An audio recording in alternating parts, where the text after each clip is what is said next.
കേരള സംഗീത നാടക അക്കാദമിയുടെ സംസ്ഥാന പ്രൊഫഷണൽ നാടക മത്സരത്തിലെ അവാർഡുകൾ പ്രഖ്യാപിച്ചു.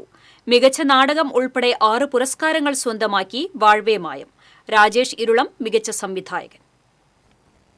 5 ദിവസങ്ങളിലായി അക്കാദമിയുടെ റീജിയണൽ തിയേറ്ററിൽ നടന്ന നാടക മത്സരത്തിൽ മിന്നും നേട്ടമാണ് തൃശൂർ വരവൂരിലെ വള്ളുവനാട് ബ്രഹ്മ അവതരിപ്പിച്ച വാഴ്വേ മായം കരസ്ഥമാക്കിയത്.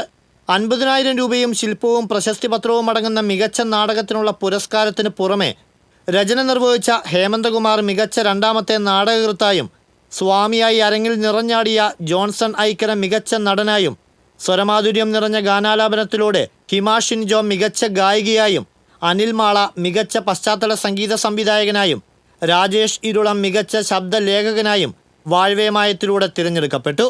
ഇതേ നാടകത്തിൻ്റെ സംവിധായകൻ കൂടിയായ രാജേഷ് ഇരുളമാണ് മികച്ച സംവിധായകനുള്ള പുരസ്കാരം നേടിയത്.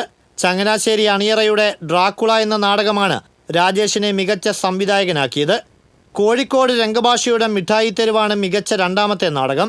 ഈ നാടകം അണിയിച്ചൊരുക്കിയ രാജീവൻ മമ്മിളിയാണ് മികച്ച രണ്ടാമത്തെ സംവിധായകൻ. പ്രധാന 2 കഥാപാത്രങ്ങളായി വേഷപ്പകർച്ച നടത്തിയ കലവൂർ ശ്രീലൻ മികച്ച രണ്ടാമത്തെ നടനും, ഗോപിനാഥ് കോഴിക്കോട് മികച്ച ദീപസംവിധായകനുള്ള പുരസ്കാരവും മിഠായി തെരുവിലൂടെ നേടി. ലക്ഷ്മണരേഖയിലെ സീതാലക്ഷ്മി എന്ന കഥാപാത്രത്തിലൂടെ NK ശ്രീജ മികച്ച നടിയായും, കായംകുളം ദേവ കമ്മ്യൂണിക്കേഷൻസിൻ്റെ വനിതാ മെസ്സിലെ അഭിനയത്തിലൂടെ ബിന്ദു സുരേഷ് മികച്ച രണ്ടാമത്തെ നടിയായും തിരഞ്ഞെടുക്കപ്പെട്ടു.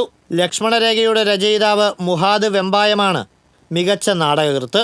മിഠായി തെരുവ്, ലക്ഷ്മണരേഖ എന്നീ നാടകങ്ങളിൽ ഗാനങ്ങൾ ആലപിച്ച ജോസ് സാഗറാണ് മികച്ച ഗായകൻ. വനിതാ മെസ്സിൻ്റെ MS ശ്രീകുമാർ മികച്ച സംഗീത സംവിധായകനായപ്പോൾ മിഠായി തെരുവിലൂടെ രമേശ് കാവിൽ മികച്ച ഗാനരചയിതാവുമായി. ഡ്രാക്കുളയുടെ വക്കം മാഹിൻ മികച്ച വസ്ത്രാലങ്കാരത്തിനും, റിപ്പോർട്ട് നമ്പർ 79, വനിതാ മെസ് എന്നീ നാടകങ്ങളിലൂടെ വിജയൻ കടമ്പേരി മികച്ച രംഗപട സംവിധായകനുള്ള പുരസ്കാരവും നേടി. TCV തൃശൂർ.